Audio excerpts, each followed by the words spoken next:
പാലാ നഗരസഭയിൽ ചെയർപേഴ്സൺ സ്ഥാനം നിലനിർത്താൻ കോൺഗ്രസിന് മുന്നിൽ കീഴടങ്ങി സ്വതന്ത്ര കൂട്ടായ്മ. പ്രതിസന്ധി പരിഹരിക്കാൻ കോൺഗ്രസ് നേതൃത്വം മുന്നോട്ട് വെച്ച നിർദ്ദേശം സ്വതന്ത്ര കൂട്ടായ്മ അംഗീകരിച്ചു.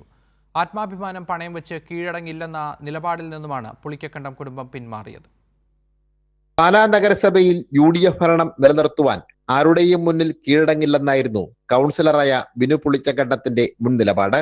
മകൾ ദിയ പുളിക്കക്കണ്ടത്തിന്റെ ചെയർപേഴ്സൺ സ്ഥാനം നിലനിർത്താൻ പഴയ നിലപാടിൽ നിന്നും പിന്നോട്ടു പോയിരിക്കുകയാണ് ബിനുവും മറ്റൊരു കൗൺസിലറായ സഹോദരൻ ബിജു പുളിക്കക്കണ്ടവും. ഓട്ടോ സ്റ്റാൻഡിനെ ചൊല്ലിയുള്ള തർക്കവും മോഷണ പരാതിയുമാണ് സ്വതന്ത്ര കൂട്ടായ്മയും കോൺഗ്രസും തമ്മിലുള്ള തർക്കം രൂക്ഷമാക്കിയത്. ഇതിനു പിന്നാലെ നേതൃത്വം ഇടപെട്ട് നടത്തിയ ആദ്യവട്ട ചർച്ച പരാജയപ്പെട്ടു. ഒടുവിൽ നടന്ന ചർച്ചയിൽ കോൺഗ്രസ് മുന്നോട്ട് വെച്ച നിർദ്ദേശങ്ങൾ സ്വതന്ത്ര കൂട്ടായ്മ പൂർണ്ണമായും അംഗീകരിച്ചു. തീരുമാനപ്രകാരം വൈസ് ചെയർമാൻ പദവി കോൺഗ്രസ് ഏറ്റെടുക്കും. ബിനു പുളിക്കക്കണ്ടം നൽകിയ മോഷണ പരാതി പിൻവലിക്കണം. കൊട്ടാരമറ്റത്തെ ഓട്ടോ സ്റ്റാൻഡിൽ തൽസ്ഥിതി തുടരും. ഇത് അംഗീകരിച്ചുകൊണ്ട് ഈ തീരുമാനം അംഗീകരിച്ചുകൊണ്ടാണ് സ്വതന്ത്ര കൂട്ടായ്മ കോൺഗ്രസിന് മുന്നിൽ കീഴടങ്ങിയത്.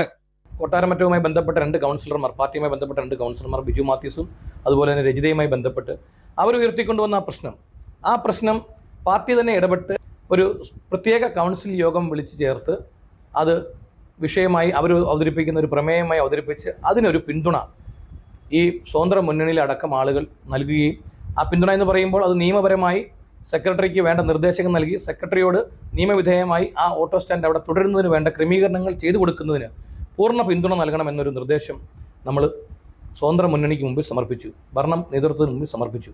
അത് അവർ അംഗീകരിച്ചു. ചെയർമാൻഷിപ്പ് കാലാവധി കഴിയുന്നത് വരെ വൈസ് ചെയർമാൻഷിപ്പ് കോൺഗ്രസ് പാർട്ടി ഏറ്റെടുക്കണമെന്ന നിർദ്ദേശം കോൺഗ്രസിൻ്റെ ഭാഗത്തുനിന്നുണ്ടായി. അത് നമ്മൾ മുന്നണിയെ അറിയിച്ചു. സ്വതന്ത്ര മുന്നണി ആ കാര്യത്തിൽ വിട്ടുവീഴ്ച ചെയ്ത് ചെയർമാൻഷിപ്പ് കാലാവധി കഴിയുന്നത് വരെ വൈസ് ചെയർമാൻഷിപ്പ് കോൺഗ്രസിന് വിട്ടു നൽകാമെന്നുള്ള ഒരു ഉറപ്പ് നൽകിയിട്ടുണ്ട്. UDFിലെ മുൻധാരണ പ്രകാരം 6 മാസത്തിനു ശേഷം ബിനു പുളിക്കക്കണ്ടത്തിനായിരുന്നു വൈസ് ചെയർമാൻ സ്ഥാനം. എന്നാൽ ചെയർപേഴ്സൺ വൈസ് ചെയർമാൻ പദവികൾ മകൾക്കും പിതാവിനും നൽകാൻ കഴിയില്ലെന്ന് കോൺഗ്രസ് കൗൺസിലർമാർ നിലപാടെടുത്തു. പ്രതിസന്ധിക്ക് താൽക്കാലിക പരിഹാരമായെങ്കിലും വരും ദിവസങ്ങളിലും ഇരുവിഭാഗങ്ങൾ തമ്മിലുള്ള തർക്കം രൂക്ഷമാകാനുള്ള സാധ്യതയും നിലനിൽക്കുന്നുണ്ട്. സനോജ് സുരേന്ദ്രൻ, കൈരളി ന്യൂസ്, കോട്ടയം.